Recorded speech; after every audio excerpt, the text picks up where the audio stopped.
Hi everyone, I'm Leanne, And I'm Mike. and this is Unschooled History. This week's episode is a fan request, and it's about fans. So it's literally the fan episode. Fantastic. You looked like you wanted to groan. Well, it's just about fantasy.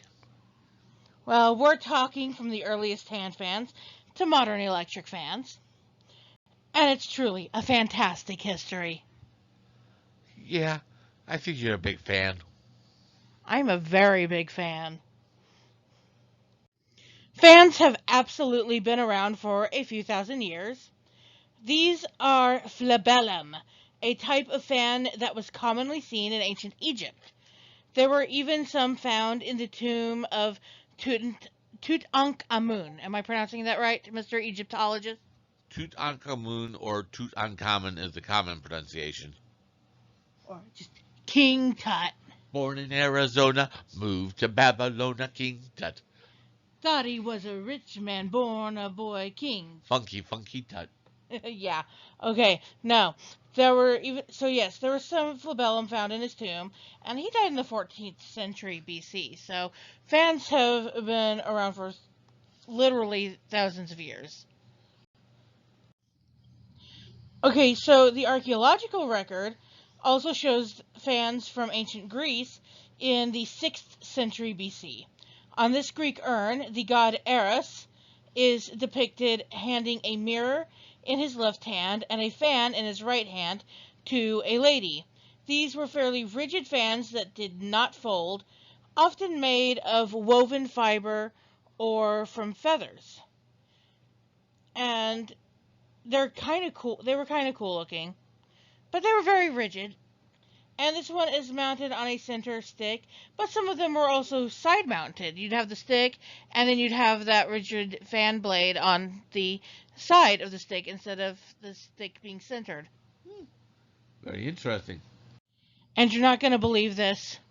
Europe actually beat out China on something. China had movable print before Europe did, and they had gunpowder before Europe did. But fans, no, no, no. Europe had the first fans. Well, technically, I mean, Egypt had the first fans. Yeah, Africa. Yeah, Egypt, Africa. Um, I think the Indian subcontinent even had fans before China did. So they kind of fell behind, dropped the ball on being super advanced above the rest of the world. Um, the oldest fans we have from China date from the 2nd century. They were woven from bamboo and, like the one in this picture, were just as rigid as their Greek forerunners. And of course, by the 6th century CE or AD, the flabellum came back, and they were now made for use during the Mass to keep flies away from the priest and, more importantly, from the Eucharist. This is a pair of flabellum being used during the Mass to help keep flies away from the Pope. So, and this is a fairly recent one, so they were still being used at least through Vatican II. Yes. Yeah. Up until the advent of the modern air conditioner, they were still used, I believe. Yeah, modern air conditioning took a while to get around, even though it was invented in the early 20th century. We still had to use fans for most people because it was, let's face it was expensive. Mhm. Fans were cheap. Yes, and it was also an unproven technology for a while because of all the chemicals involved. Or it was just ice blocks with the colder air being moved by a fan. So there you go. The folding fan finally came around between the 6th and the 9th centuries. And it was invented in Japan. And it was a court fan called the akomiogi. Am I pronouncing that right? I believe so. Michael knows more about Japan than I do. Not a lot more. but he does know a bit more than I do, which is always cool. And it was named after the court dresses of the court ladies, which is the Akimo, or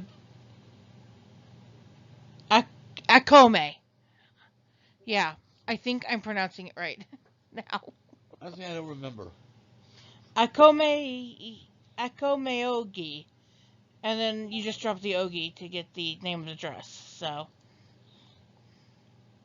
but it was very, very cool.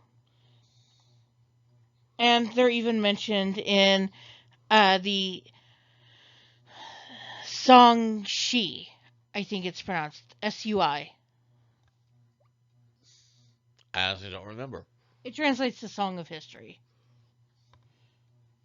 But that records how a monk, and we know his name, and we know when he lived, we know he was a real person. He actually gifted a bunch of fans to the emperor. So that was pretty cool, and some of them were wood, and some of them were silk. Obviously, folding fans became very popular. After all, easier to use, easier to carry around. Yes. Because of this, during the Heian period, which ran from 784 to 1195, sumptuary laws were developed. I thought only England had sumptuary laws, like during the Renaissance, and I was wrong. I didn't know anything about it, I'm afraid. So these laws restricted the decorating of folding fans. It restricted what colors could be used, whether it could be silk or wood. Even the number of strips of wood were restricted by rank. I did not know that. So this one, which is from the Heian period, from the 12th century specifically, would have belonged to a lady of the imperial court. And honestly, it is really, really, really pretty. I like the way it's painted. And when it was new, it probably would have been very valuable. So in the 17th century, the stiff, rigid fan finally fell out of favor in Europe. Thanks to merchants from the East, the folding fan was now popular. And we also have the Crusades to thank for folding fans coming into Europe. Oh, Believe boy. it or not. Yeah, because they were the Crusaders were bringing them in from the Middle East and from Persia.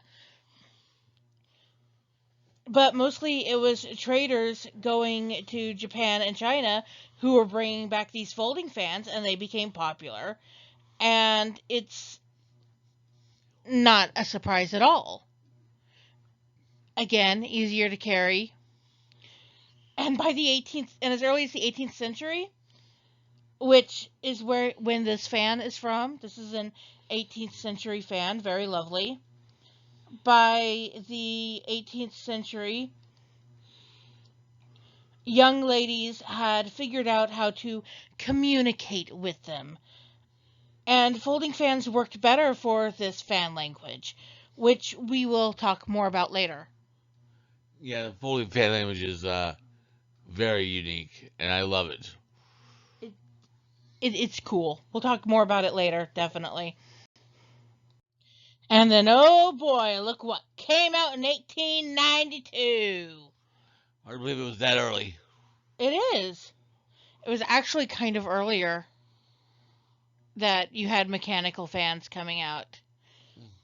After experiments with models run with bellows, and then models run by steam, so you had steam-powered fans. Suddenly we had electric fans starting in 1892. People in hot climates who could afford electricity, which was still fairly new at the time, within their homes, rejoiced. And let's face it, electricity in your home was not common. Nope. I mean, You and I volunteered giving tours at a house, haven't we? Yeah. Yeah, that didn't get electricity. It still didn't have electricity in the 1960s. Yeah. The Ray House. And that was a lot of fun. Yeah, that was at Wilson's Creek National Battlefield in Republic, Missouri.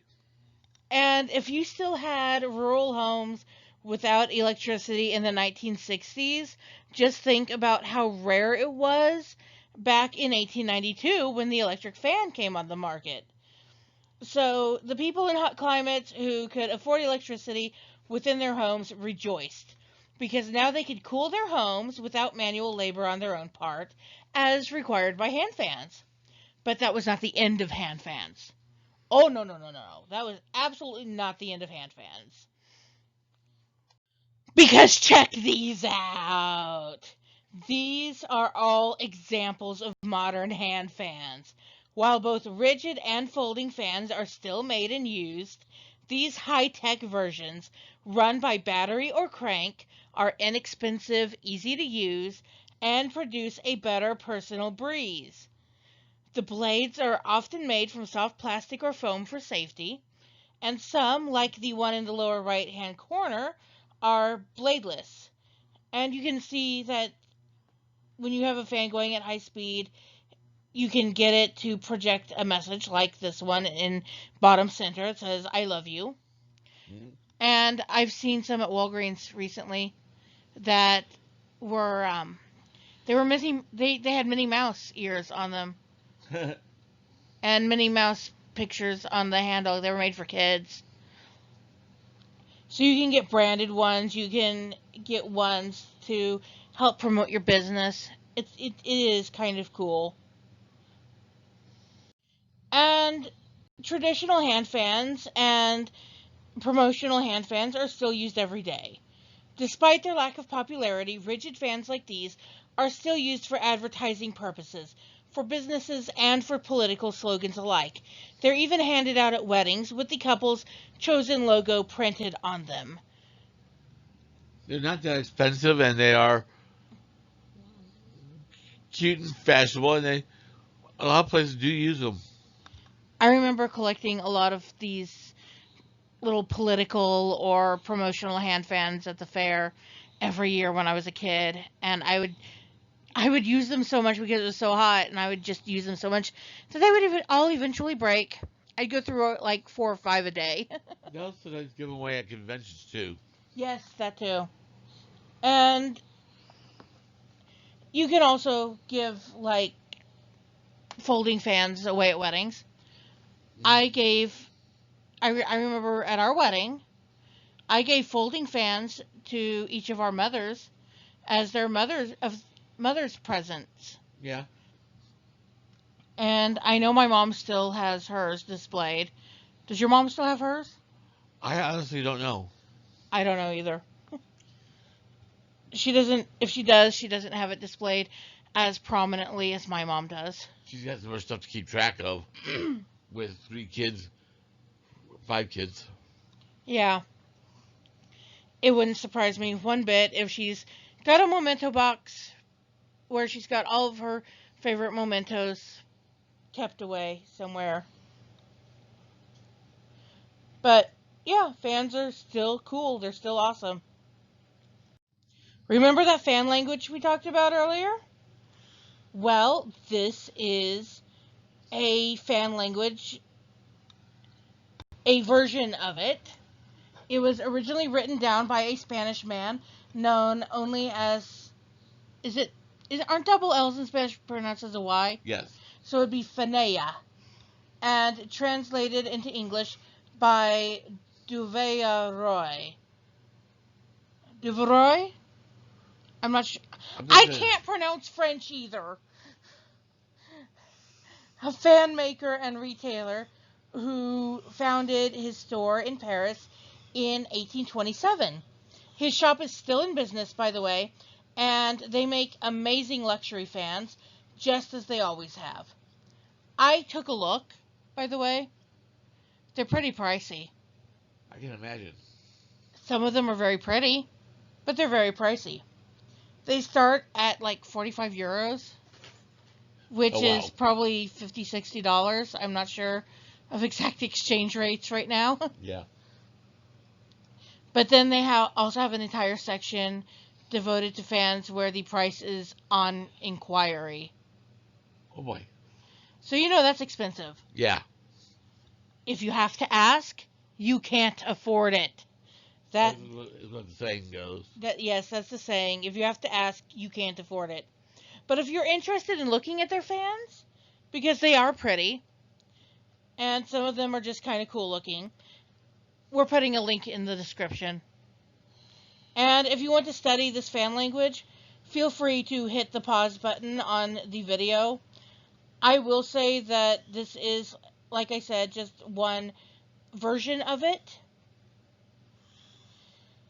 I used I think a different version, or maybe a copy of this version with like one little change or something in one of my novels, because I also write fantasy novels. And in that particular novel, the one movement that I remember that differed from this list is having an open fan and then you slam it shut in your left hand. You're holding it in your right hand, you slam it shut in your left hand, and it means you are being impudent. And they do have a similar movement in here on this one that is open and shut, saying you are cruel, which is similar. They are two very similar motions with very similar meanings. And if you want to study this, go ahead and pause the video. We don't mind. We'll wait. Do do do do do do do. Okay, seriously though, it is really cool. It is a fun thing to look up. And I think it's a lot of fun. It is. It's a lot of fun. And this is, like I said, this is not the only meaning of fan motions. It's not the only fan language. There are other versions. This woman is holding an abanico, a fan used in the Philippines. It is part of traditional attire and still conveys messages. An abanico worn over the chest, for example, conveys modesty, while rapid movements tell you that the lady is displeased. And you don't want your lady displeased. Is this image cool looking or what? It looks pretty good. Oh, sorry. This is Buchichum, a traditional Korean fan dance, usually performed by a group of women. And I just think it's really cool looking. I went and looked at a video, and I thought it looked really awesome. So, yeah, I absolutely had to include this. And Korean fan dancing is not the only place where you have fan dancing. No. Most Eastern cultures have some sort of dance that involves fans. Yeah. But this one was the coolest one. This is my favorite. Yeah. And of course, fans can also be weapons! Oh yeah. Oh yes, you can weaponize a fan. On the left is an Edo period Japanese war fan. It's made of iron, bamboo, and lacquer. On the right, a woman wields a large fan while practicing the martial art known as Tai Chi. Yes. Y'all, Tai Chi fans are so well balanced that you can flip them. Oh yeah. We've both done that before. It's fun. Yeah. And they can be used for self-defense because you catch a sword blade with it and then close it rapidly and then twist and it pulls the blade out of your opponent's hands. If you know what you're doing. Yes. Don't try this at home, people. This is another time when we are saying, please don't try that at home. Make sure that you are well trained and you know what you're doing before you go out doing it on the street or something. I don't know. Yeah. I mean, do sword fights even still really happen anymore? Only between people who are practiced and trying to show off and know what they're theoretically doing. Actual duels don't happen that much in this country. In other countries, they still happen. Yes. They definitely still happen. But honestly, I wouldn't try to catch a sword blade with a fan unless one, you had the proper fan, and two, you are well practiced and well trained. So again, please don't try this at home. We don't want to be responsible for anybody getting injured or worse, killed. And that's exactly what can happen if you don't know what you're doing. So yeah, just don't do it. Don't do it unless you are well trained. But there's a reason why women of the warrior class in 12th century Japan were not to be messed with. This idea is best summed up with a quote from the book Squire by Tamora Pierce. Beware the women of the warrior class, for everything they touch is both beautiful and deadly. Mm. And in fact, the first time I heard that, I was actually told it's an old Japanese proverb. I believe it. I thought it was. I thought it was too. But then I look it up and, oh no, it's a quote from a fantasy novel by an author who has written a whole bunch of books within. Tamora Pierce's books all take place in this area called Tortal, and they're pretty cool. But yeah, even though the quote comes from a fantasy novel, don't dismiss it. Because the women of the warrior class can and will use beautiful things to kick your ass. Won't Yes. we, honey? Oh yeah. I mean, obviously, I'm not actually a woman of the warrior class in Japan, but but if you count being a Klingon cosplayer, which my husband here does, I have injured people. Severely. Yes, severely. We've both injured people severely, and we've both been injured. I've been sent to the ER.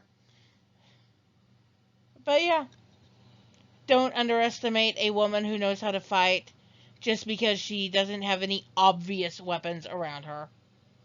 Just don't underestimate them. They will kick your ass every single time. And just for the record, people should know, from what I was taught once before, Tai Chi is the most deadliest of the martial arts. Just because it's slowed down and going so slow and it's beautiful and it's an exercise nowadays, when it is brought up to speed, it is very deadly. It is. And I think it's all the more deadly because people underestimate it. Yes. But it's so beautiful. Hmm. And the use of the fan, Kung Fu, Tai Chi, it doesn't matter what martial art is using it, it can be weaponized. Now for something a little more on the humorous side. This man is being hit by a Harrison, which translates into English as a slapping fan. It's a large paper fan used in a manzai act, which is the Japanese version of slapstick. The straight man hits the jokester or the imbecile with the Harrison, and it's usually kept in the folded position. And it's just this guy is getting hit by one, and it's considered very funny over in Japan, just like slapstick is considered funny here in the US. Yeah. So fans are used for comedy too. It's awesome. If the presence of fashion and luxury fans like this one is any indication, the hand fan isn't going away anytime soon. Even Vogue had an article about why it's time to revisit the hand fan. Fans like this are becoming fashionable again, and they're definitely one of the most beautiful parts of accessory and fashion history. Talk to us. Leave a comment. Got something you want to know more about? Let us know. We love our fans, and we love giving you what you want in the way of knowledge. And don't forget to follow us on Facebook as well for a daily history fact and a creepy fact every Friday, Creepy. as well as fun history memes. Because honestly, I find funny history memes and I just post them whenever I feel like it. I do. So, thanks for watching, guys. Have a good evening.